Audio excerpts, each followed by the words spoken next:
control can be improved without any aid, just with the help of people, by making them as a team, working as a circle, how the quality is improved in the industry. That also we have studied in the previous class.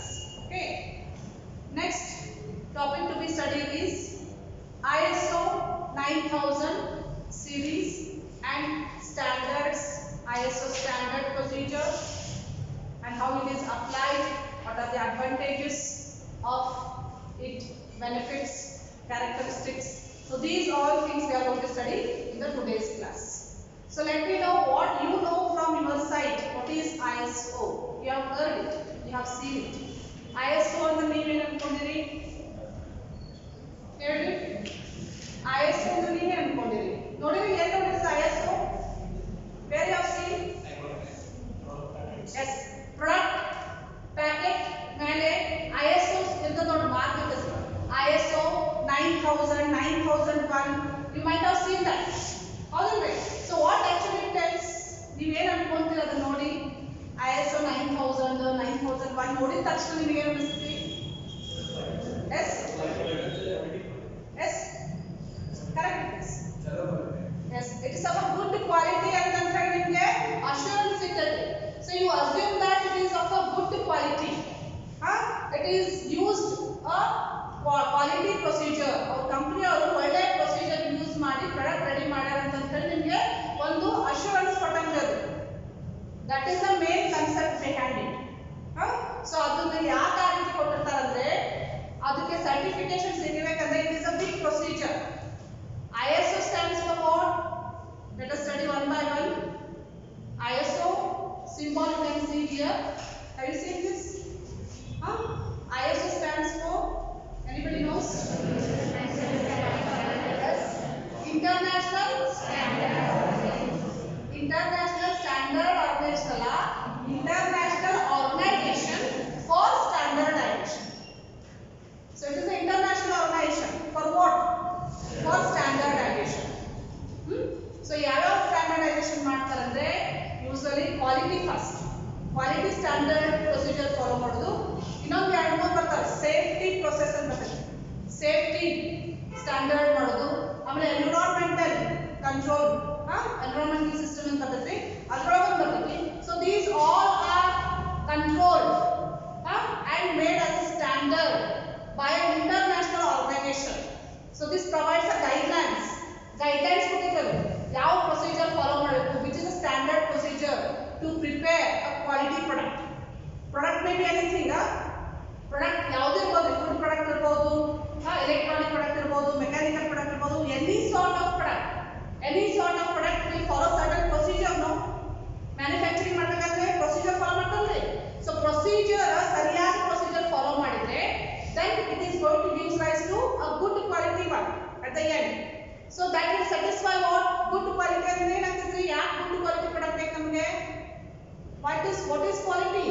What it means? Why we want the quality? Because it should satisfy what? Customer. ಯಾರು use ಮಾಡ್ತಾರೆ? Customer use ಮಾಡ್ತಾರೆ. Customer satisfy ಮಾಡಬೇಕಂದ್ರೆ we must have a good quality in the product. So quality meaning is different in different ways, in different situations the meaning will change. We have studied in detail. Okay, so major concept here is customer should be satisfied, and if they look at that product immediately they should assume that it is of a good quality. So this assurance is given by this ISO mark.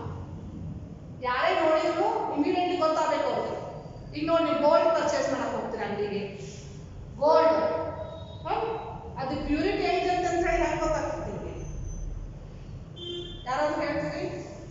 ನೀವ test ಮಾಡ್ತೀರಿ gold ತಗೊಂಡ? Can you test this? Trademark ಇರ್ತೈತಿ ಅದ್ರ ಮೇಲೂ. ಯಾವ್ದು trade mark ಯಾವ್ದು ಇರ್ತೈತಿ ಅದ್ರೊಳಗ? ಯಾವ್ದು ಹಾಲ್ ಮಾರ್ಕ್ ಅಂತ ಹೇಳ್ತಿಲ್ಲ, BIS ಬಿಸ್ ಮಾರ್ಕ್ ಇರ್ತೈತಿ. ಕೇಳ್ತೀವಿ ಮನೆಯೊಳಗೆ ಪೇರೆಂಟ್ಸಿಗೂ ಗೊತ್ತಿರ್ತೈತಿ ನೋಡಿ. ಸೊ ಅದು ಮಾರ್ಕ್ ನೋಡಿದ ತಕ್ಷಣ, ಬಿಸ್ ಮಾರ್ಕ್ ನೋಡಿದ ತಕ್ಷಣ, so you can assume, you can get the assurance, confidence in it. It is already tested for a good quality. ನಿಮ್ಗೆ ಟೆಸ್ಟ್ ಮಾಡಕ್ಕೆ ಅಷ್ಟು ಇರಂಗಿಲ್ಲ ಆಯ್ತಾ? it will be costly equipments. Testing equipment will be a costly one. So already test ಮಾಡಿ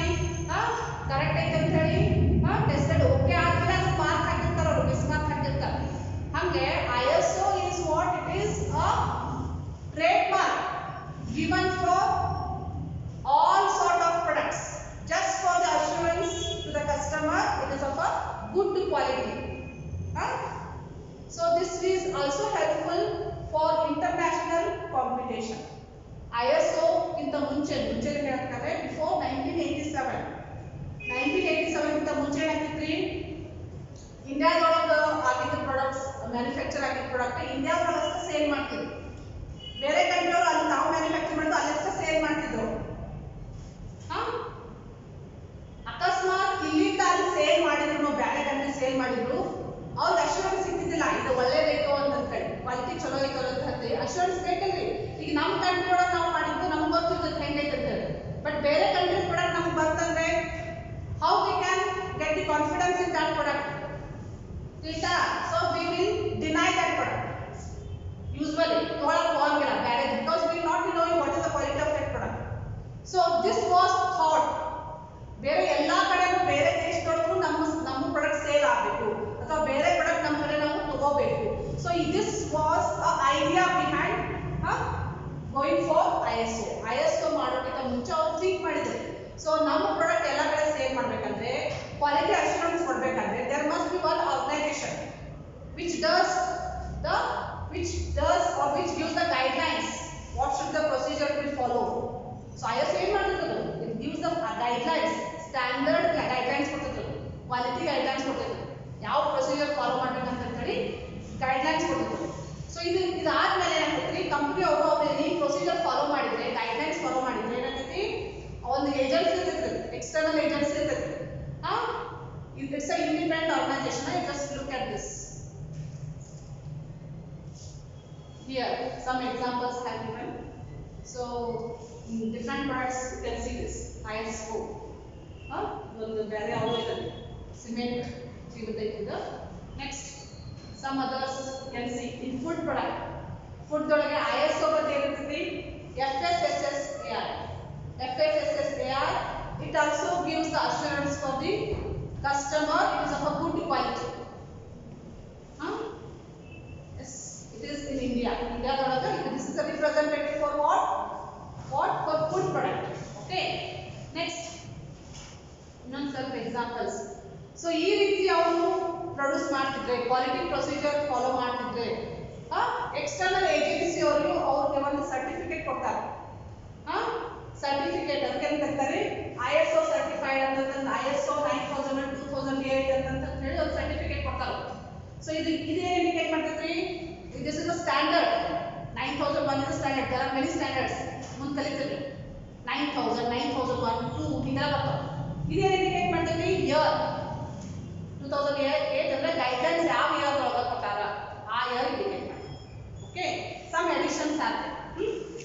So now you can see here, can you observe this? There are some symbols here. So this gives ISO all over the world it is. Here you can see the dates when it has applied, when it got the certificate. So original certificate date, certificate ಯಾವಾಗ ಕೊಟ್ಟಾರ ಇದನ್ನ? In the year 2015 month October. ಎಲ್ಲಿ ತನಕ valid ಇರ್ತೈತದು? Only 3 years valid ಇರ್ತೈತೆ ನೋಡಿ.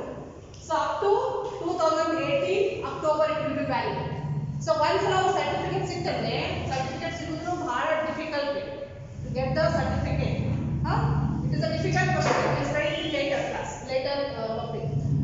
So after they get the certificate, so that certificate will be valid only for 3 years. 3 years ಆದ್ಮೇಲೆ ಮತ್ತೆ ಅವರು ಹೊಸದಾಗಿ ಅಪ್ಲೈ ಮಾಡಬೇಕು, ಮತ್ತೆ ಹೊಸದಾಗಿ ಅವರು certificate ತಗೋಬೇಕಾಗ್ತದೆ. So this is the process they must follow.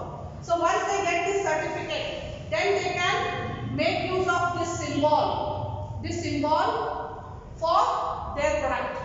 Our product ಮೇಲೆ ಇದನ್ನ ಹಾಕೊಳ್ಳಾಕ they will be getting the license. ಸುಮ್ಮನೆ ಎಲ್ಲ ಹಾಕೊಳ್ಳಾಕ ಬರಂಗಿಲ್ಲ, ಆಯ್ತಾ? ನಾವು ಮ್ಯಾನುಫ್ಯಾಕ್ಚರ್ ಮಾಡ್ತೀವಿ ಅಂತಂದ್ರೆ ನಮ್ಮ ಪ್ರಾಡಕ್ಟ್ ಮೇಲೆ ಸುಮ್ಮನೆ ISO ಮಾರ್ಕ್ ಹಾಕೊಳ್ಳಾಕ ಬರಂಗಿಲ್ಲ. So it must have the certificate. Then only they can put this symbol here. ಅದಕ್ಕೆ ಲೈಸೆನ್ಸ್ ಅಂತ ಸಿಕ್ಕಲ್ಲ. So to get this license, to have this ISO mark, it is a lengthy procedure. I will tell you later. But if this mark is there, what is the advantage? Tell me.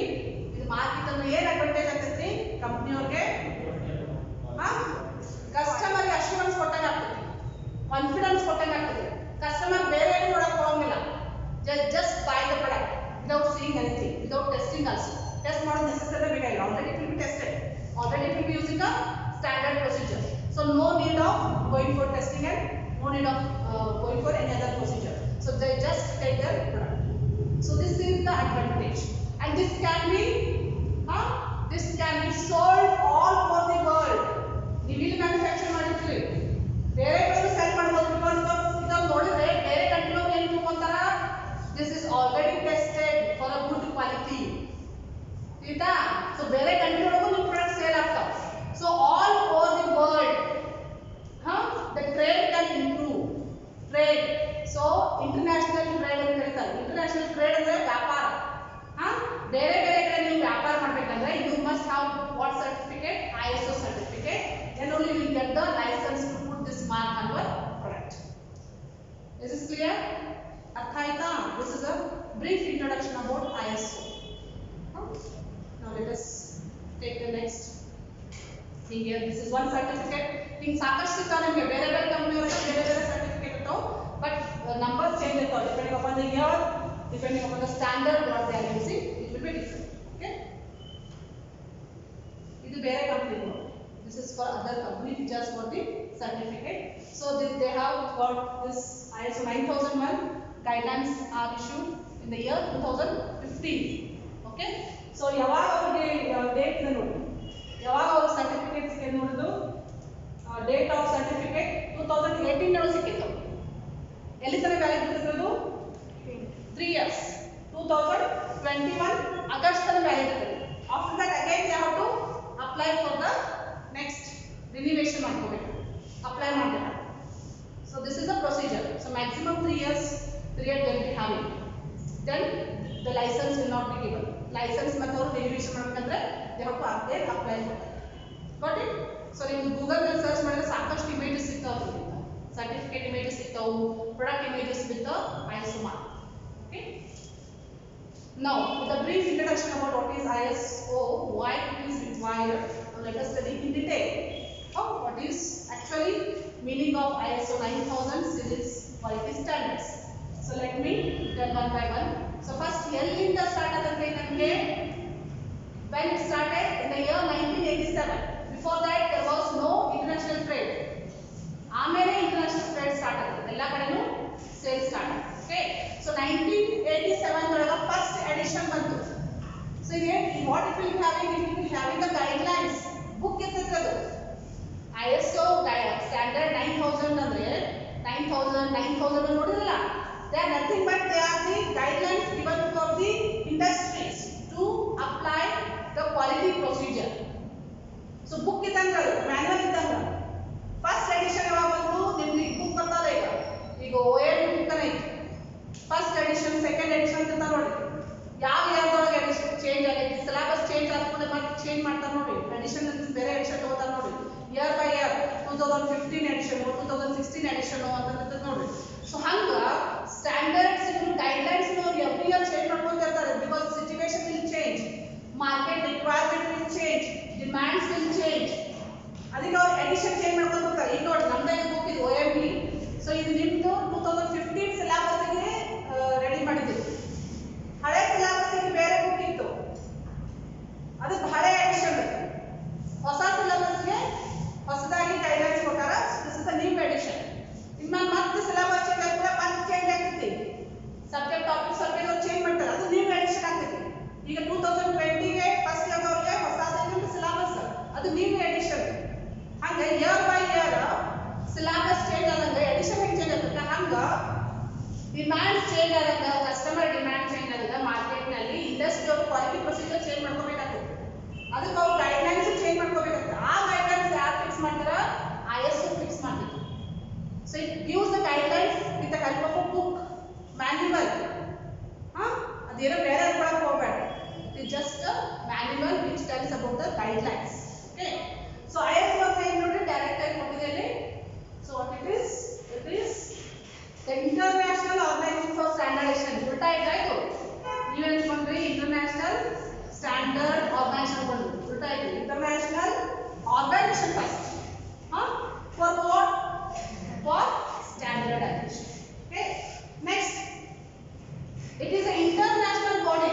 It is not only for India, it is not only for America. It is international committee. It is a body which consists of representatives from more than 90 countries. You just see here.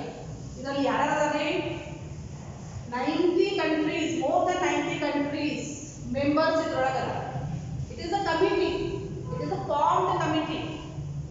ಅದರಲ್ಲಿ ಬೇರೆ ಬೇರೆ ದೇಶದಿಂದ members represent ಮಾಡ್ತಾರೆ. ನಮ್ಮ ಇಂಡಿಯಾದಿಂದಲೂ represent, ನಮ್ಮ ಇಂಡಿಯಾದಿಂದ represent ಮಾಡೋದು actually BIS. BIS bureau of Indian standard ಇದೆ ನೋಡಿ. ಬ್ಯೂರೋ ಆಫ್ ಇಂಡಿಯನ್ ಸ್ಟ್ಯಾಂಡರ್ಡ್ ಕೇಳಿದ್ರೆ ಗೋಲ್ಡ್ ಬಿಸ್ಮಾರ್ಕ್ ಅಂತ ಕೇಳಿಲ್ಲ. So this is the representative from India. It comes under ISO only, but ನಮ್ಮ ಇಂಡಿಯಾದಲ್ಲಿ ಯಾವ ರಿಪ್ರೆಸೆಂಟ್ ಮಾಡ್ತೈತಿ? BIS. Okay, next these are non-government organization. This report, ಇದು government control ಬರಂಗಿಲ್ಲ. It is purely non-government organization. There is no control of any of the government over this ISO. Clear? Okay. So what is the purpose here? It exists to provide for common standards. Common standards all over the world. ಎಲ್ಲರೂ same procedure follow ಮಾಡಬೇಕು. ಈಗ mobile company ಅಂದ್ರೆ mobile company ಇಂಡಿಯಾದಾಗ ಇರಲಿ foreign ದಾಗ ಇರಲಿ, they must follow the same quality procedure. That is called as standard. Got it? Or international trade of goods and services. Trade ಅಂದ್ರೆ ಇಲ್ಲಿ ವ್ಯಾಪಾರ, ಗೂಡ್ಸ್ ಅಂದ್ರೆ ನಿಮ್ಗೆ ಗೊತ್ತೈತಿ. ಸರ್ವಿಸಸ್ ಅಂದ್ರೆ ಇಲ್ಲಿ ಯಾವುದೋ ಸರ್ವಿಸ್ ಇರಬಹುದು. ಈಗ ನೀವು ಕಂಪ್ಯೂಟರ್ ಸರ್ವಿಸಿಂಗ್ ಕೊಡ್ಬೋದು, ಮೊಬೈಲ್ ಸರ್ವಿಸಿಂಗ್ ಕೊಡ್ಬೋದು. ಅದಕ್ಕೂ ISO ಸರ್ಟಿಫಿಕೇಶನ್ ಕೊಡ್ತಾರೆ. ನೀವು ಸರ್ವಿಸಿಂಗ್ ಕೊಡಬೇಕಾದಾಗ ನೀವು ಸರಿಯಾದ ಪ್ರೊಸೀಜರ್ ಫಾಲೋ ಮಾಡಿದ್ರೆ then you will be getting the ISO certification. Is that clear? So it is not that only the items will be having the ISO certificate. Servicing will also have the ISO certification. Is that clear? Okay. Next. So ಈಗ ನಿಮಗೆ ISO ಅಂದ್ರೆ ಗೊತ್ತಾಯ್ತು. Standards ಯಾವ್ಯಾವ್ರಿ? ಯಾವ standards ಬರ್ತಾವ ನೋಡ್ರಿ ISO ದೊಳಗ. Series 9000 ಇದು ಫಸ್ಟ್ ಸ್ಟಾರ್ಟ್ ಆಗಿದೆ. ಸೀರೀಸ್ ಯಾವ್ದಾವು? 9000 ಅಂದ್ರೆ 9001, ಆಮೇಲೆ 9002, 3, 4. Total of standards are 5 standards are there. So that is called as the ISO 9000 series. These are all standards. Okay, ಯಾವ್ಯಾವ ಏರಿಯಾ ಕವರ್ ಮಾಡ್ತಾವ ನೋಡ್ರಿ. ಏರಿಯಾಸ್ ಅಂದ್ರೆ ಏನೇನು ಹೇಳ್ತಾವ? Can refer this table. ಯಾವ ಏರಿಯಾ ಕವರ್ ಮಾಡ್ತಾವ ನೋಡ್ರಿ. ಫಸ್ಟ್ ಒನ್ ISO 9000 ಅಂದ್ರೆ ಏನಿರ್ತೈತೆ ನೋಡ್ರಿ. Book, it is a book which contains the guidelines. ಅದರಲ್ಲಿ ಏನೇನು ಕವರ್ ಆಗಿರ್ತೈತಿ? ಈಗ OMB ಒಳಗ ಏನೇನು ಕವರ್ ಆಗೈತಿ? ಟೋಟಲ್ 6 ಚಾಪ್ಟರ್ಸ್ ಆದ್ರೆ. First chapter introduction, management skills ಐತಿ. ಸೆಕೆಂಡ್ ಚಾಪ್ಟರ್ ಆಪರೇಷನಲ್ ಮ್ಯಾನೇಜ್ಮೆಂಟ್ ಎಲ್ಲ ಬರ್ತದಿಲ್ರಿ. ಸೊ ಈಗ ಬೇರೆ ಬೇರೆ ಬೇರೆ ಚಾಪ್ಟರ್ಸ್ ಅದಾವ ಇದರೊಳಗೆ. ಹಂಗೆ ISO 9000 is also a book. It is just like a manual which contains what? Can refer this. ಏನಿದೆ ನೋಡಿರಲಿ? Guidelines on selection and use of quality management and quality assurance standards. ಇದ್ರ ಮೇಲೆ ಗೈಡ್ಲೈನ್ಸ್ ಕೊಡ್ತದೆ. Okay, this is the area covered by which ISO 9000 standard. Next 9001 ಒಳಗೆ ಏನು ಬರ್ತದೆ ನೋಡ್ರಿ. It is a different. ಇದರೊಳಗೆ ಬೇರೆ ಐತಿ. ಇದರೊಳಗೆ ಐತಿ this is all about quality only na. Quality ಬಿಟ್ಟು ಬೇರೆ ಏನಿಲ್ಲ. But extra ಏನಿದೆ ನೋಡಿ. It has total 20 elements. 20 chapters on the board. ನಿಮಗೆ ಗೊತ್ತಾಗುತ್ತೆ. 20 chapters ಏನೇನು ಬರ್ತಾವ ಒಳಗೆ? Design, development, production, installation and servicing ಎಲ್ಲ ಕವರ್ ಆಗಿರ್ತೈತಿ. ಸೊ ಈಗ ಟೋಟಲ್ ಎಷ್ಟು ಒಳಗೆ 20 ಎಲಿಮೆಂಟ್ಸ್ ಆದ್ರೆ ಅದ್ರ ಬಗ್ಗೆ ಜಾಸ್ತಿ ಇನ್ಫಾರ್ಮೇಶನ್ ಕೊಡ್ತೈತಿ. ಏನೇನು ಫಾಲೋ ಮಾಡಿ, ಕ್ವಾಲಿಟಿ ಪ್ರೊಸೀಜರ್ ಏನು ಫಾಲೋ ಮಾಡಬೇಕಂತಾರೆ about this 20 elements. Got it? Are you following this? Next 9002 next standard. ಅದರೊಳಗೆ ಏನು ಬರ್ತದೆ ನೋಡ್ರಿ. It has 18 elements covering production and installation. ಇದಕ್ಕಿಂತ ಸ್ವಲ್ಪ ಕಡಿಮೆ 18 ಎಲಿಮೆಂಟ್ಸ್ ಇರ್ತಾವೆ. ಮತ್ತೆ ಏನು ಮೇಜರ್ ಕವರ್ ಮಾಡ್ತಿದ್ದು ಪ್ರೊಡಕ್ಷನ್ ಮತ್ತೆ ಇನ್ಸ್ಟಾಲೇಷನ್ ಕವರ್ ಮಾಡ್ತಾರೆ. ಓಕೆ, ನೆಕ್ಸ್ಟ್ ISO 9003 ಒಳಗೆ ಏನು ಬರ್ತದೆ ನೋಡಿ. ಇದಕ್ಕಿಂತ ಸ್ವಲ್ಪ ಕಡಿಮೆ ಇದೆ, ಸಣ್ಣ ಬುಕ್ ಇದೆ. ಇದರೊಳಗೆ ಮೇಜರ್ ಏನು ಕವರ್ ಮಾಡ್ತಿದ್ದು 12 elements covering final inspection and testing. ಅದನ್ನ ಕವರ್ ಮಾಡ್ತಾರೆ. ಹೇಗೆ ಇನ್ಸ್ಪೆಕ್ಷನ್ ಮಾಡಬೇಕು, ಟೆಸ್ಟಿಂಗ್ ಹೇಗೆ ಮಾಡಬೇಕು, ಕ್ವಾಲಿಟಿ ಪ್ರೊಸೀಜರ್ ಏನು ಯಾವ ಅಪ್ಲೈ ಮಾಡಬೇಕು. So next ISO 9004 last one. ಇದು ಏನು ಕವರ್ ಮಾಡ್ತದೆ ನೋಡ್ರಿ. This provides guidance to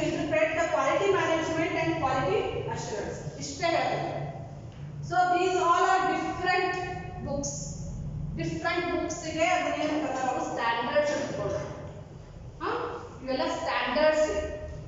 standards, this is what area, what they cover, what it contains. Is that clear? So the marks exam में क्या है? Explain the areas covered in ISO 9000 series. अथवा explain the ISO 9000 series standard ಅಂತ ಕೇಳಬಹುದು. ಎರಡು same ಇದೆ. Both are same. Any doubts in this? Clear? Okay. So next note, characteristics of ISO 9000. So characteristics ಏನೇನು ಬರ್ತಾವ ನೋಡಿ, just read it. Focused on customer needs, requirements and expectations. ಯಾವ್ದು ಮೇಲೆ focus ಮಾಡ್ತಿರೋದು? ಮೇನ್ ಕಸ್ಟಮರ್ ನೀಡ್ ಮೇಲೆ focus, ಕ್ವಾಲಿಟಿನೇನು end user requirement ಮೇಲೆ focus ಮಾಡಬೇಕು. Okay. Next group activity ಹೇಗೆ ಮಾಡ್ತಾರ? ಗ್ರೂಪ್ ನಲ್ಲಿ ಮಾಡ್ತಾರೆ ವರ್ಕ್. ಕ್ವಾಲಿಟಿ ಪ್ರೊಸೀಜರ್ ಯಾವ ರೀತಿ ಫಾಲೋ ಮಾಡ್ತಾರೆ? ವರ್ಕ್ ಅಂತಾರ group. Provides leadership. Group айтಂದ್ರೆ there will be leader. Clear? Next, encourages the people involvement. People within industry, people outside industry. ಎಲ್ಲರೂ ಬರ್ತಾರೆ. So that is taken. Uses a process approach. Encourages the system approach to manage the process. Involves the task performance. So you can see this. Encourages continual improvement. All are very easy to understand. Decisions are based on facts. Maintains mutually beneficial relationship with their suppliers. Okay. Management support with management and the support ಇರಬೇಕು. Otherwise they cannot get the ISO or certification. Next, gives the better solution for competition. ಇದು ಬಹಳ important. So ನಿಮ್ಮ ಕಡೆ ISO certification ಇತ್ತಂದ್ರೆ then you can compete with other companies in the market. Otherwise it is very difficult to compete. So that is use better solution for competition. ಹೌದಾ? ನೀವು ಇಲ್ಲೇ ಇಂಡಿಯಾದೊಳಗೆ compete ಮಾಡೋದಂದ್ರೆ ಬೇರೆ ಬೇರೆ ಕಂಪನಿ ಫಾರಿನ್ ಕಂಪನೀಸ್ ಜೊತೆ ನೀವು competition ಕೊಡ್ತೀವಿ if you have ISO. That is a plus point. Clear? Okay. So ಈ ರೀತಿ ಮಾಡೋದ್ರಿಂದ ಅಡ್ವಾಂಟೇಜಸ್ ಏನಿದಾವೆ? ಬಹಳ ಅಡ್ವಾಂಟೇಜಸ್ ಇದಾವೆ. Let us look at this. Helps in meeting the international informative quality system. ಎಲ್ಲ ಕಡೆನೂ ಯೂನಿಫಾರ್ಮ್ ಪ್ರೊಸೀಜರ್ ಫಾಲೋ ಮಾಡಕ್ಕೆ help ಆಗ್ತೈತಿ ಇದು. ನಮ್ದೊಂದು ಪ್ರೊಸೀಜರ್ ಅವ್ರದೊಂದು ಪ್ರೊಸೀಜರ್ ಅಂತ ಅಂದ್ಕೊಳ್ಳಿ ಕಸ್ಟಮರ್ ಕನ್ಫ್ಯೂಷನ್ ಆಗ್ತೈತಿ ಯಾವ್ದು ತಗೋಬೇಕಂತ. ಸೊ ಅದಕ್ಕೆ ಸ್ಟ್ಯಾಂಡರ್ಡ್ ಮೇಂಟೈನ್ ಮಾಡೋದ್ರಿಂದ uniformity is build all over the world. Next, it would enhance the foreign exchange. Foreign exchange ಬೇರೆ ಕಡೆಯಿಂದ ನಾವು ತಗೋಬಹುದು, ನಮ್ಮ ಕಡೆಯಿಂದ ಬೇರೆ ಕಡೆ ಕಳಿಸೋದು. Exchange, import and export is possible. Next, to build the customer confidence by quality. Customer confidence ಬರ್ತದಲ್ಲ, ISO symbol ನೋಡಿದ ತಕ್ಷಣ customer easily ತಗೊಂಡ್ಬಿಡ್ತಾರೆ. Next, it avoids time and money spent on multiple inspections. Customers ಮತ್ತೆ check ಮಾಡಬೇಕಾಗಿಲ್ಲ. Once select tested okay ಅಂತ ISO certification ಇತ್ತಂದ್ರೆ suppliers test ಮಾಡಬೇಕಾಗಿಲ್ಲ, distributor test ಮಾಡಬೇಕಾಗಿಲ್ಲ. So only once should be done. Next, discounting import and export duty given for ISO companies. So ಇನ್ನೊಂದು ನಿಮಗೆ help ಆಗೋದಂದ್ರೆ ISO companies symbolic ಅಂದ್ರೆ product ಮೇಲೆ import ಮತ್ತೆ export ಮಾಡೋ ಟೈಮ್ದಾಗ ಸ್ಟಾಂಪ್ ಡ್ಯೂಟಿ ಅಂತ ಇರುತ್ತೆ, ಟ್ಯಾಕ್ಸ್ ತಗೋತಲ್ಲ, ಅದ್ರ ಮೇಲೆ ಕನ್ಸೆಷನ್ಸ್ ಇರ್ತವೆ, ರಿಯಾಯಿತಿ, discount when they get if they have a ISO certification. Got it? So this is also helpful. Improves productivity, reduces scrap and rework. Next, motivates employees towards the quality product. So employees will motivation ಸಿಗುತ್ತೆ. ಯಾಕಂದ್ರೆ all over the world it will be getting the recognition, no? Recognition ಸಿಕ್ಕಂಗಿಲ್ಲ. ಹೀಗಾಗಿ employees will be motivated to produce the better quality product. Next, so ಈ ರೀತಿ ಮಾಡೋದ್ರಿಂದ ಏನೇನು advantages ಇದಾವೆ ಅಂತ ತಿಳ್ಕೊತಾಯಿತು. ISO certificate ಇದ್ರೆ ಏನೇನು ಅಡ್ವಾಂಟೇಜಸ್ ಆಗ್ತೈತಿ ಕಂಪನಿಗೆ ಅಂತ ತಿಳ್ಕೊತಾಯಿತು. But how to apply procedure ISO certificate immediately ಸಿಗಂಗಿಲ್ಲ ನಿಮಗೆ. It needs certain procedure for that. ನೀವೇ ಮುಂದೆ ಯಾವ್ದಾದ್ರು ಕಂಪನಿ ಓಪನ್ ಮಾಡ್ಬೇಕಂತ ಮಾಡಿದ್ರೆ ಮ್ಯಾನುಫ್ಯಾಕ್ಚರಿಂಗ್ ಮಾಡ್ಬೇಕಂದ್ರೆ you have to get this ISO certification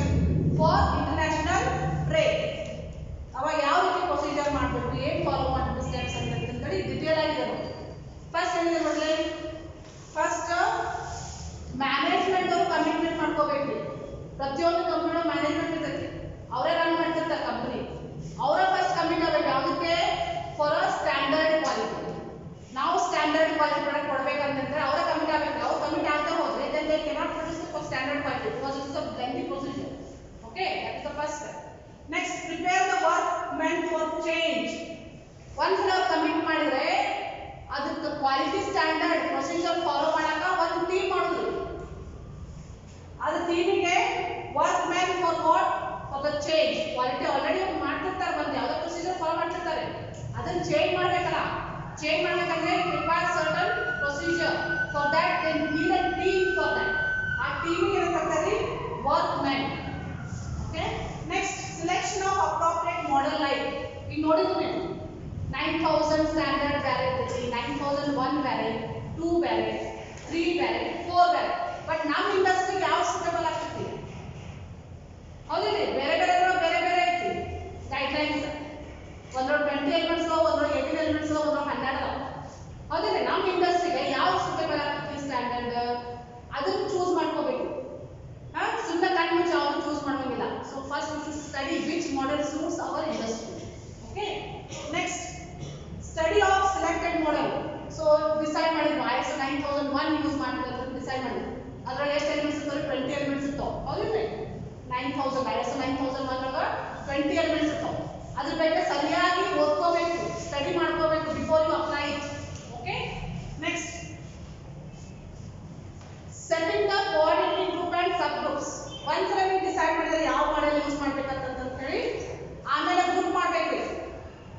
industry ಒಳಗೆ ಸರ್ಟನ್ ಗ್ರೂಪ್ಸ್, ಬೇರೆ ಬೇರೆ ಗ್ರೂಪ್ನವರಿಗೆ ಬೇರೆ ಬೇರೆ ಕೆಲಸ ಅಸೈನ್ ಮಾಡೋದು related to quality only. Okay, next arrange the training of leaders and coordinators. So group ಮಾಡಿದ್ಮೇಲೆ ಅವ್ರಿಗೆ ಏನು ಗೊತ್ತಿಲ್ಲ ಏನ್ ಮಾಡ್ಬೇಕಂತ ಹೇಳಿ ಎಲ್ಲರೂ ಹೊಸದಿರ್ತದೆ. ಕ್ವಾಲಿಟಿ ಪ್ರೊಸೀಜರ್ ಹೇಗೆ ಮಾಡಬೇಕು, ಯಾವ್ದು ಫಾಲೋ ಮಾಡ್ಬೇಕಂತ ಹೇಳಿ they not knowing. So for that they must be given training. ಕರೆಕ್ಟಾಗಿ ಟ್ರೈನಿಂಗ್ ಕೊಡಬೇಕು ಏನು ಪ್ರೊಸೀಜರ್ ಫಾಲೋ ಮಾಡ್ಬೇಕಂತ ಹೇಳಿ. ನೆಕ್ಸ್ಟ್ ಕಂಟಿನ್ಯೂಷನ್ ಆಯ್ತು. Prepare the checklist. First ಏನ್ ಮಾಡ್ಬೇಕ್ರಿ, ಟ್ರೈನಿಂಗ್ ತಗೊಂಡಾದ್ಮೇಲೆ ಫಸ್ಟ್ ನಾವು ಏನು ಪ್ರೊಸೀಜರ್ ಫಾಲೋ ಮಾಡ್ತೀವಿ, which is right which is wrong check ಮಾಡ್ಬೋದು. ಎಲ್ಲಿ ನಾವು ಸರಿಯಾಗಿದ್ದೀವಿ, ಎಲ್ಲಿ ನಾವು ತಪ್ಪಾಗ್ತೀವಿ ಅಂತ ಹೇಳಿ ಚೆಕ್ ಮಾಡ್ಬೋದು. ಅದಕ್ಕೆ ಚೆಕ್ ಲಿಸ್ಟ್ ಅಂತ. Okay, next prepare the corporate quality manual. ಅವ್ರ ಸಂಸ್ಥೆಗೆ ಒಂದು ಮ್ಯಾನ್ಯುವಲ್ ರೆಡಿ ಮಾಡ್ಕೊಳ್ರಿ. ಈಗ ನಮ್ಮ ಎಕ್ಸಾಂಪಲ್ ಅಂದ್ರೆ ನಾವು ಲ್ಯಾಬ್ ಅಲ್ಲಿ ಈಗ ನೀವು ಲ್ಯಾಬ್ ಮಾಡ್ತೀರಿ, 6 ಲ್ಯಾಬ್ ಮಾಡ್ತೀರಿ. 6 ಲ್ಯಾಬ್ ಹೇಗೆ ಮಾಡ್ತೀರಿ? You will referring the manual note. ನಿಮ್ಗೊಂದು ಮ್ಯಾನ್ಯುವಲ್ ಕೊಟ್ಟಿರ್ತೀವಿ. ಅಥವಾ ಅನಲಾಗ್ ಎಲೆಕ್ಟ್ರಾನಿಕ್ಸ್ ಲ್ಯಾಬ್ ಮಾಡ್ತೀರಿ, ಯಾವ ರೀತಿ ಲ್ಯಾಬ್ ಎಕ್ಸ್ಪೆರಿಮೆಂಟ್ ಮಾಡ್ಬೇಕಂತ ಹೇಳಿ you will referring the manual note. Procedure step by step ಏನು ಮಾಡ್ಬೇಕಂತ ಹೇಳಿ ಒಂದು ಮ್ಯಾನ್ಯುವಲ್ ರೆಫರ್ಮೆಂಟ್ ಇರಲಿ. ಹಾಗೆ ಇಂಡಸ್ಟ್ರಿ ಒಳಗೆ ಅವ್ರು ಏನು ಪ್ರೊಸೀಜರ್ ಮಾಡ್ತಿರ್ತಾರಲ್ಲ ಕ್ವಾಲಿಟಿ ಸ್ಟ್ಯಾಂಡರ್ಡ್ ಪ್ರೊಸೀಜರ್, ಅದಕ್ಕೆ ಒಂದು ಮ್ಯಾನ್ಯುವಲ್ ರೆಡಿ ಮಾಡ್ಕೋಬೇಕು. ಫಸ್ಟ್ ಏನು ಮಾಡಬೇಕು, ಸೆಕೆಂಡ್ ಏನು ಮಾಡ್ಬೇಕಂತ. Next prepare procedure manuals. ಇಲ್ಲಿ ನೋಡಿ ಪ್ರೊಸೀಜರ್ ಮ್ಯಾನ್ಯುವಲ್ ನೀವು ಲ್ಯಾಬ್ ರೆಕಾರ್ಡ್ ಕೊಡ್ತಿರ್ತೀರಿ. Lab record is nothing but manual for your reference. ಹಂಗೆ ಟೀಚರ್ಸ್ ಒಂದು ಮ್ಯಾನ್ಯುವಲ್ ಮಾಡ್ಕೊಡ್ತಾರೆ ನಿಮಗೆ, ನೀವು ರೆಫರ್ ಮಾಡಿ ಅಂತ ಲ್ಯಾಬಿಗೆ. So this is called as procedure manual. Next operational manual and work instruction. So ಈಗ ನಮ್ಮದು ಬ್ಲೂ ಬುಕ್ ಅದೆಲ್ಲ ನಿಮ್ದು ಇಟ್ಕೊಂಡಿರ್ತೀವಿ. Blue book, assignment book, they are all manuals for us. ಅವ್ರು ಕಂಪ್ಯೂಟರ್ ಮ್ಯಾನ್ಯುವಲ್ ಇರ್ತಾರೆ, ನಾವು ಅವ್ರನ್ನ ಬುಕ್ ಅಂತ ಕರಿತೀವಿ. ಸೊ ಅವ್ರು ನಾವು ನಿಮ್ದು ರೆಕಾರ್ಡ್ ಇಟ್ಕೊಂಡಿರ್ತೀವಿ ನಾವು. So they are very important documents for us. Okay, next update all drawings and specification. Already ಇದ್ದಿದ್ದು ಅಪ್ಡೇಟ್ ಡ್ರಾಯಿಂಗ್ ಮತ್ತು ಸ್ಪೆಸಿಫಿಕೇಶನ್. ಸಪೋಸ್ ಯಾರು ಚೇಂಜಸ್ ಮಾಡೋದಿತ್ತಂದ್ರೆ ಈಗಿನ ರಿಕ್ವೈರ್ಮೆಂಟ್ ಪ್ರಕಾರ ಅದನ್ನ ಅಪ್ಡೇಟ್ ಮಾಡಬೇಕು. Next prepare the schedule of training programmes and educate the employees. ಇದು ಭಾಳ ಇಂಪಾರ್ಟೆಂಟ್. ಹೊಸ ಪ್ರೊಸೀಜರ್ ಅವ್ರು ಫಾಲೋ ಮಾಡಬೇಕಾಗುತ್ತೆ. ಅದಕ್ಕೆ ಫಸ್ಟ್ ಎಂಪ್ಲಾಯೀಸ್ಗೆ ಟ್ರೈನಿಂಗ್ ಕೊಡಬೇಕು ಕರೆಕ್ಟಾಗಿ ಏನು ಮಾಡ್ಬೇಕಂತಂದ್ರೆ. Next provide tooling, equipment, facilities etc. to meet the standard. Tooling ಅಂದ್ರೇನು? ಮ್ಯಾನುಫ್ಯಾಕ್ಚರ್ ಮಾಡಬೇಕಂದ್ರೆ ಏನು ಬೇಕಾಗಲ್ಲ. ಈಗ ನಾನು ಟೂಲಿಂಗ್ ನಮ್ಮಲ್ಲಿ ಟೂಲ್ಸ್ ಯಾವ್ದು? ಲ್ಯಾಬ್ ಮಾಡಬೇಕಾದ್ರೆ computer is a tool for us, CRO is a tool for us, multimeter is a tool for us. ನೀವು ಏನೇ ಎಕ್ಸ್ಪೆರಿಮೆಂಟ್ ಮಾಡಬೇಕಾದ್ರೆ they are required. Those are called as tools. ಅದನ್ನ ಪ್ರೊವೈಡ್ ಮಾಡಬೇಕು ಯಾರು management ಅವರು correct ಆಗಿ. Next carrying the internal audit. So ಇದೆಲ್ಲ ಮಾಡಿದ್ಮೇಲೆ ಫಸ್ಟ್ ಅವ್ರು ಮಾಡಕಂತ ಸರಿಯಾಗಿ ಅಂತ ಚೆಕ್ ಮಾಡ್ಬೇಕಲ್ಲ, ಅದಕ್ಕೆ ಇಂಟರ್ನಲ್ ಆಡಿಟ್ ಅಂತಾರೆ. ಈಗ ನಮ್ಮ ಡಿಪಾರ್ಟ್ಮೆಂಟ್ ಅಲ್ಲಿ ಏನೋ ನಾವು ಪ್ರೊಸೀಜರ್ ಫಾಲೋ ಮಾಡಕತ್ತೀವಿ, ಇದು ನಮ್ಮಲ್ಲಿನೇ ಟೆಸ್ಟ್ ಮಾಡೋದು, ನಮ್ಮಲ್ಲಿ ಅವ್ರು ಯಾರಾದ್ರೂ ಟೆಸ್ಟ್ ಮಾಡ್ಬೋದು, ಅಥವಾ ನಮ್ಮ ಕಾಲೇಜ್ ಒಳಗನ ಬೇರೆ ಡಿಪಾರ್ಟ್ಮೆಂಟ್ ಅವ್ರು ಬಂದು ಟೆಸ್ಟ್ ಮಾಡೋದು. ಈಗ ಆಟೋಮೊಬೈಲ್ ಅವ್ರು ಬಂದು ಟೆಸ್ಟ್ ಮಾಡೋದು, ಅದಕ್ಕೆ ಇಂಟರ್ನಲ್ ಆಡಿಟ್. ಎಲ್ಲ ಈ ಡಾಕ್ಯುಮೆಂಟ್ಸ್ ನಾವು ಅಟೆಂಡೆನ್ಸ್ ರಿಜಿಸ್ಟರ್ ಡ್ಯೂ ಬುಕ್ ಇವ್ನು ನಾವು ಸರಿಯಾಗಿ ಮೇಂಟೈನ್ ಮಾಡಕತ್ತಿಲ್ಲ ಅಂತ ಹೇಳಿ ಬೇರೆ ಬಂದು ಟೆಸ್ಟ್ ಮಾಡ್ತಾರೆ ಇಲ್ಲೇ ನಮ್ಮ ಕಾಲೇಜಲ್ಲಿ that is called as a internal audit. Is that clear? Next take corrective actions. Suppose ಅವ್ರು ಟೆಸ್ಟ್ ಮಾಡಬೇಕಾದಾಗ ಏನಾದರೂ ಮಿಸ್ಟೇಕ್ಸ್ ಕಂಡು ಬಂದ್ರೆ ಅದ್ರ ಮೇಲೆ ಕರೆಕ್ಟಿವ್ ಆಕ್ಷನ್ಸ್ ತಗೊಳ್ಳಿ. Okay. Next apply for trial external audit. ಆಮೇಲೆ ಎಕ್ಸ್ಟರ್ನಲ್ ಆಡಿಟಿಗೆ ಅಪ್ಲೈ ಮಾಡೋದು. ಈಗ ನಮ್ಮ ಕಾಲೇಜಲ್ಲಿ ನೀವು ಎಕ್ಸಾಂಪಲ್ ಹೇಳ್ಬೇಕು, ಅದು ಎಕ್ಸ್ಟರ್ನಲ್ ಆಡಿಟಿಂಗ್ ಅಂದ್ರೆ ನಮ್ದೆಲ್ಲ ಸರಿ ಐತಿ ಅದು ನಮಗೆ ಅನಿಸ್ತಂದ್ರೆ that we can call from other college staff, other college ಅಥವಾ ಫ್ರಮ್ ಡಿ ಬೆಂಗಳೂರು ಒಂದು ಮೇನ್ ಬ್ರಾಂಚ್ ಇದೆ, ಅಲ್ಲಿಂದ ಒಂದು ಸ್ವಲ್ಪ ಮೆಂಬರ್ಸ್ ಬಂದು ನಮ್ದು ಕಾಲೇಜ್ ಪ್ರೊಸೀಜರ್ ಸ್ಟ್ಯಾಂಡರ್ಡ್ ಐತಿ ಅಂತ ಟೆಸ್ಟ್ ಮಾಡ್ತಾರೆ. ಅದಕ್ಕೆ ಅಂತ ಹೇಳ್ತಾರೆ ಎಕ್ಸ್ಟರ್ನಲ್ ಆಡಿಟ್. ಅವ್ರು ಬಂದು ಟೆಸ್ಟ್ ಮಾಡಿದಾಗ ಏನೋ ಪ್ರಾಬ್ಲಮ್ ಸಿಗ್ಬೋದು, ಅವ್ರು ರೆಕ್ಟಿಫೈ ಮಾಡೋದು, ಕರೆಕ್ಷನ್ ಮಾಡೋದು. ಅದಕ್ಕೆ ಅಂತ ಹೇಳ್ತಾರೆ correcting that is the taking the corrective actions. So ಇದೆಲ್ಲ ಆದ್ಮೇಲೆ ಅವ್ರು ಏನಾದ್ರು ರೆಕಮೆಂಡೇಶನ್ ಕೊಟ್ಟರೆ ರೆಕಮೆಂಡೇಶನ್ ಇಂಪ್ಲಿಮೆಂಟ್ ಮಾಡೋದು. ಹೊರಗಿನ ಬಂದಾಗ ನೀವು ಮಾಡಿ ಚೇಂಜಸ್ ಮಾಡಿ ಅಂತ ಹೇಳ್ತಾರೆ. ಸೊ ಇಷ್ಟೆಲ್ಲ ಆದ್ಮೇಲೆ ಅಪ್ಲೈ ಫಾರ್ ರಿಜಿಸ್ಟ್ರೇಷನ್. ಈಗ now you are ready for applying the registration for what ISO certification. ಈಗ ನೀವು ರೆಡಿ ಆಗಲ್ರಿ, ಆಯ್ತಾ? ಸೊ ಇದು ಅಪ್ಲೈ ಮಾಡಬೇಕಂದ್ರೆ you have to pay the fees for that in lakhs together. It is not so easy. ನಾವು actually last ಒಂದು 4 ವರ್ಷದಿಂದ ಅಪ್ಲೈ ಮಾಡಿದ್ವಿ. Just for one branch we have paid 50,000. ಈಗ ಇನ್ನೂ ಕಾಸ್ಟ್ಲಿ ಆಗೈತೆ, ಅವಾಗೆಲ್ಲ ಕಡಿಮೆ ಸ್ವಲ್ಪ. So there is a procedure for applying. ನಮ್ಮ ಕಾಲೇಜಿಗೆ ನಾವು ಅಪ್ಲೈ ಮಾಡ್ತೀವಿ ಕ್ವಾಲಿಟಿ ಸಲುವಾಗಿ. That we called as MBA ಅಂತ ಹೇಳಿರ್ಬೋದು. MBA national board of accreditation ಅಂತ ಬರ್ತೈತೆ. ಅವ್ರು ಬಂದು ಟೆಸ್ಟ್ ಮಾಡಿ ಕರೆಕ್ಟ್ ಎಲ್ಲ ಪ್ರೊಸೀಜರ್ ಫಾಲೋ ಮಾಡ್ತಾರೆ ಅಂತ ಹೇಳಿ ನಮ್ಗೆ ಸರ್ಟಿಫಿಕೇಟ್ ಕೊಡ್ತಾರೆ. ಆಯ್ತಾ? ನಮ್ಮ ಇಂಡಿಯಾದೊಳಗೆ ಅಷ್ಟೇ ಅದು. Okay. Next after the application accepted, the documented quality system will be examined by certifying agency. So ನೀವು ಒಂದು ಅಪ್ಲೈ ಮಾಡಿದ್ಮೇಲೆ ಅವರು ಅಪ್ಲಿಕೇಶನ್ ಅಕ್ಸೆಪ್ಟ್ ಮಾಡಿದ್ಮೇಲೆ ಅವ್ರು ಏನು ಮಾಡ್ತಾರೆ, ಅವ್ರು ಬಂದು ಟೆಸ್ಟ್ ಮಾಡಿ ಎಲ್ಲ ಸರಿ ಐತಿ ಅಂತ ತಂದುಕೊಂಡೆ ಅವಾಗ ಅವರು ಸರ್ಟಿಫಿಕೇಟ್ ಕೊಡ್ತಾರೆ ನಿಮಗೆ. ಯಾವುದು? ISO certificate. 9000 ಬಂದ್ರೆ 9001 ಬಂದ್ರೆ 9000 ಯೂಸ್ ಮಾಡಿದ್ರೆ 9000 ಕೊಡ್ತಾರೆ, 9002 ಯೂಸ್ ಮಾಡಿದ್ರೆ 9002 ಕೊಡ್ತಾರೆ. ಯಾವುದು ಸ್ಟ್ಯಾಂಡರ್ಡ್ ಯೂಸ್ ಮಾಡಿದ್ರೆ ಅದನ್ನು ಕೊಡ್ತಾರೆ. Is that clear? ನೆಕ್ಸ್ಟ್ ಅದು ಎಷ್ಟು ವರ್ಷ ಇರುತ್ತೆ ನನಗೆ? ಒಂದು ಸರ್ಟಿಫಿಕೇಟ್ ಸಿಗ್ಮೇಲೆ only it is valid for 3 years. 3 years. If they found it satisfactory, they will grant the license for 3 years. 3 ವರ್ಷ ಯೂಸ್ ಮಾಡಕ್ಕೆ ಬರ್ತಾರೆ. ಆಮೇಲೆ ಬರೀ ಕೊಡೋದಂದ್ರೆ 3 ವರ್ಷ ಕ್ಲೋಸ್ ವಾಚ್ ಮಾಡ್ತಾರೆ ಅವರು. ನೀವು ಒಂದ್ಸಲ ಸರ್ಟಿಫಿಕೇಟ್ ಸಿಕ್ಕಂತ ಹೇಳಿ ಖುಷಿಯಾಗಿ ಪ್ರೊಸೀಜರ್ ಬಿಟ್ರೆ if you do not follow that procedure then customers will be in trouble. No, ಅದಕ್ಕೆ ಏನು ಮಾಡ್ತಾರೆ ಅವರು ಇನ್ ಬಿಟ್ವೀನ್ ಟೆಸ್ಟ್ ಮಾಡ್ತಾ ಇರ್ತಾರೆ. ಯಾವಾಗಲೂ ಬಂದು ವಿಸಿಟ್ ಮಾಡಿ ಟೆಸ್ಟ್ ಮಾಡ್ತಿರ್ತಾರೆ. ಅದಕ್ಕೆ ಹೇಳ್ತಾರೆ ಇದು ಸರ್ವೆಲೆನ್ಸ್ ಆಡಿಟ್ಸ್. ಸರ್ವೆಲೆನ್ಸ್ ಅಂದ್ರೆ ಕ್ಲೋಸ್ ವಾಚ್, ಮಾನಿಟರ್ ಮಾಡ್ತಿರ್ತಾರೆ ಅವರು. ಆನ್ಲೈನ್ ದಾಗ ಮಾಡ್ಬೋದು ಅಥವಾ ಆಫ್ಲೈನ್ ದಾಗದು ಮಾನಿಟರ್ ಮಾಡ್ಬೋದು. are conducted to ensure that the quality they are following until the 3 years. ಅದನ್ನ ಅವರು ಕ್ಲೋಸ್ ಆಗಿ ವಾಚ್ ಮಾಡ್ತಾರೆ. Is that clear? So it is a big procedure to apply for what? ISO registration, ISO certification. So ಈಗ ಯಾವುದೇ company ಇದ್ರೂ ಸಣ್ಣದೇ ಇರಲಿ, small company ಇರಲಿ, big company ಇರಲಿ, whether it is a goods or whether it is a service, they should have ISO certificate. Otherwise it is very difficult for them to compete in the market. Is that clear? Okay. Let us look at some MCQs. Try to answer this. Here.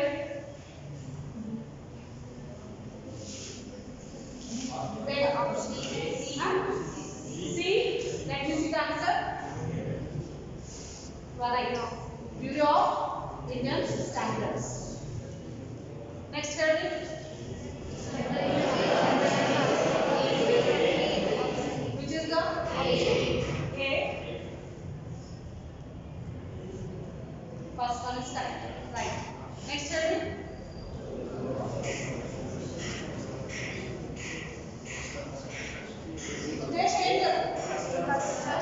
Customer satisfaction. Customer satisfaction. Right. Next heading. That should be considered.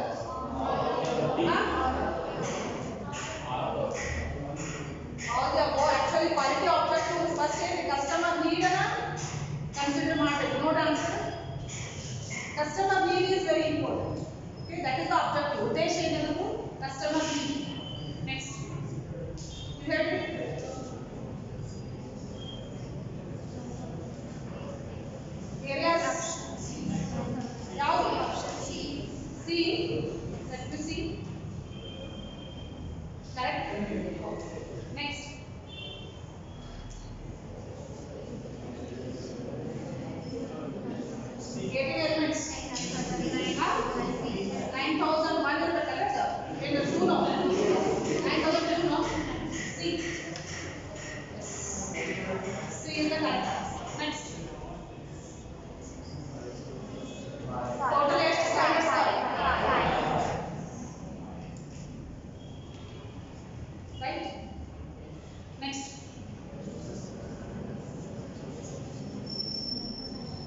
Production, installation and servicing. ಎಲ್ಲರೂ ಬರ್ತದೆ. ಹಾ? D is correct answer. Right. Next. 9002 covers dash and dash.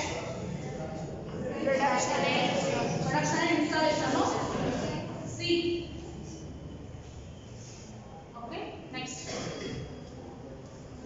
Dash provides guidelines to interpret the quality management and quality assurance.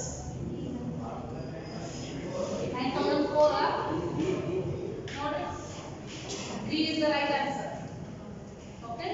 ಇವೆಲ್ಲ areas covered ನಾವು ಕಲ್ತಿರ್ತೀವಿ. Yes, tell me whether true or false.